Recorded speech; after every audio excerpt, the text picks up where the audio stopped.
Salam, mən Qajur Akademinin İngilis dili müəlliməsi Sona müəllimə yeni videomla sizlərlə bərabərəm. Bugünkü videomuzu seçmək haqqında, daha doğrusu mövzusunu seçmək haqqında çox düşündüm ki, nə tür video olsa hamı üçün faydalı və bir o qədər də istifadəli olar. Sözsüz ki, qaydaların hamısı insanlar üçün vacibdir, bizim üçün vacibdir, amma biraz da kontekstdən kənara çıxaraq bunu daha da ümumiləşdirmək olar. Məsələn, bugün sizlərlə bərabər ingilis dili danışığında istifadə olunan və bizim danışığımıza balaca bir maneçilik törədən sözlər ki var, onları aradan qaldırmaq üçün belə bir video seçmək qərarını aldım. Hal-hazırda lövhədə 10 dənə söz var və bu 10 dənə sözün hər birinin oxunuşu gündəlik danışıqda onları istifadə edərkən bizə bir növ baryer yaradır və biz bu baryeri aradan çox asanlıqla qaldıra bilərik. Deməli, ilk sözümüz Cud və board yazılışını desəm, sözləri ilə birləşmiş bir sözdür. Deməli, biz bu sözün zaten oxunuşunu bilirik, kap kimi oxunur, doğrudurmu? Board isə board oxunur. Lövhə və fincan sözlərinin əmələ gəlməsi. Biz bunu cupboard mu oxumalıyıq? Xeyr, bu sözün oxunuşu tamamilə fərqlidir. Bu sözü biz oxuyarkən bu formada deməliyik. Cupboard. Cupboard. Cupboard sözünün mənası şkaf deməkdir. Cupboard və yaxud da ki, cupboard demirik, onun əvəzinə cupboard deyirik və daha yaxşı səslənir bu. İkinci sözümüz salmon yazılır. Salmon, salmon. Nə cür demək olar? Salmon sözündə artıq biz onu tələffüz edərkən el hərfi düşür. El hərfini oxumuruq. Onun yerinə salmon. Oxunuşları üstdən yazacağım. Salmon. Yəni, bir vərək, bir uçqa götürün və artıq başlayın qeyd eləməyə. Salmon qızıl balıq deməkdir. Məsələn, mən qızıl balıq yemək istəyirəm. I want to eat salmon. Qətiyyən. I want to eat salmon. Yes. Burada artıq MN heca yaradır.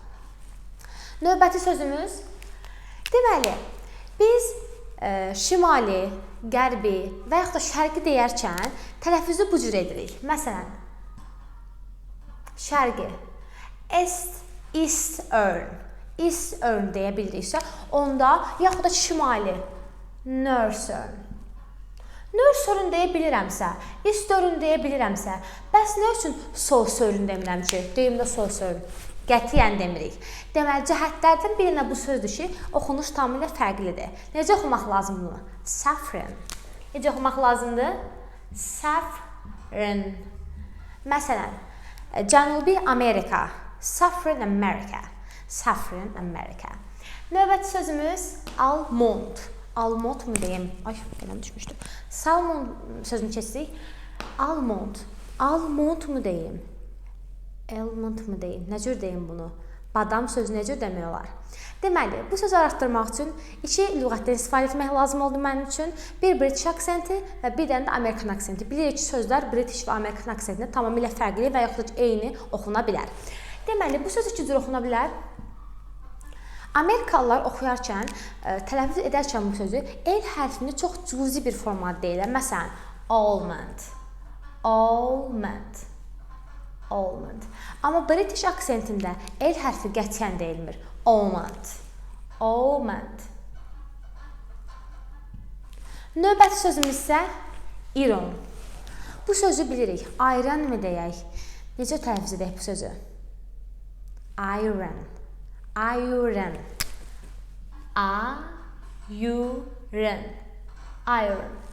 Iron sözünün mənası həm sayılmayan ism olaraq dəmir və həmçinin ütü, ütüləmək mənalarında istifadə edilə bilər. Artıq iron, iron deməyə dayandırırıq. Onun əvəzinə iron, iron deyirik və onu daha belə, necə deyirlər, səliqəli və daha belə zərif səsləndirir mənim fikrimcə. Növbəti sözümüz. Müəllimlər bizə həmişə deyirlər ki, içmən qarışıq. TH birləşməsi ya S ya da Z kimi oxunur, doğrudurmu? Necə deyim? Glosses, closes, nə cür demək olar bunu? Ən yaxşı variantı yenə Amerikan və British aksentini fərqləndirməklə müəyyən etmək mümkündür. British aksenti və Amerikan aksentində bu söz fərqli tələffüz edilir. Məsələn, Amerikanlar bunu tələffüz edərkən deyirlər close, close. Məsələn, qapını bağlamaq, close. Yaxud da ki, üst ceyimiz close, deyilmi? İkinci sözümüz isə, yəni onun British aksentində tələffüz edilməsi. Closes, closes, closes. Amma burada Z hərfini tələffüz edərkən çox yavaş deyirlər. Clothes. Yəni həm elə bir ona çox belə diqqətlə qulaq asmalısan ki, orada Z-nin deyildiyini eşidə biləsən. Çünki çox yavaş vurulur. Clothes. Növbət sözümüz. Necə oxuyaq bunu? Mövzudan biraz kənara çıxacağam. Deməli, biz qayda olaraq həmişə şaşırıq ki, görürsən hansı cümlədə C hərfini K kimi oxumaq lazımdır, hansı cümlədə S kimi oxumaq lazımdır. Çünki K səsi iki cür oxunur, doğrudurmu? Bunu bilməyin isə qısa bir qaydasını deyəcəm. Deməli, əgər C hərfindən sonra I, E, Y hərfləri gələrsə, bu vaxt C hərfi, yəni C hərfi S kimi oxunacaq. Məsələn, tavan sözünü yazıram bura. Deməli, burada S hərfindən sonra E hərfi gəldiyi üçün və E hərfi də mənim bayaq vurğuladığım qaydada olduğu üçün, deməli, burada C hərfi S kimi oxunacaq, S kimi. Ceiling. Ceiling sözünün mənası tavan deməkdir. Amma başqa bir sözə baxaq, məsələn, car sözünə. Burada S hərfindən, C hərfindən sonra A hərfi gəldiyi üçün artıq burada K kimi tələffüz edilir, car. Yəni, bununla da biz bilə bildik. Bəs bu söz necə oxunacaq? Colonel mi deyim, yoxsa solonel mi deyim? Heç birini demirik. Onun əvəzinə colonel deyirik. Colonel. Necə dedik? Colonel. Colonel sözünün mənası polkovnik deməkdir. Yəni, polis rütbəsindən daha bir üstün rütbə, hərbi sahədə və digər sahələrdə istifadə edilə bilər. Növbət sözünü keçidə alırıq. Desert. Bunlar arasında fərq nədir?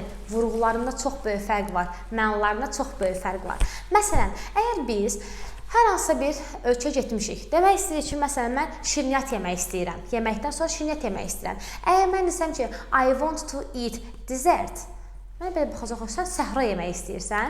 Çünki ilk yazdığım bu sözün oxunuşu oxunur dessert. Və vurğu birinci hecaya düşür.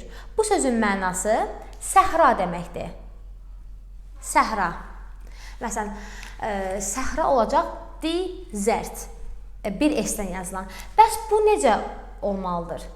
Artıq ikinci sözünü iki S-dən yazılan isə oxunmalıdır. Vurğu ikinci hecaya düşür.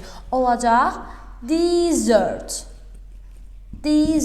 Və vurğunu ikinci hecaya salıram. Dessert. Artıq dessert sözünün mənası isə olacaq şirniyyat. Yəni, şirniyyat növü kimi qəbul edilir. Və növbət sözümüz.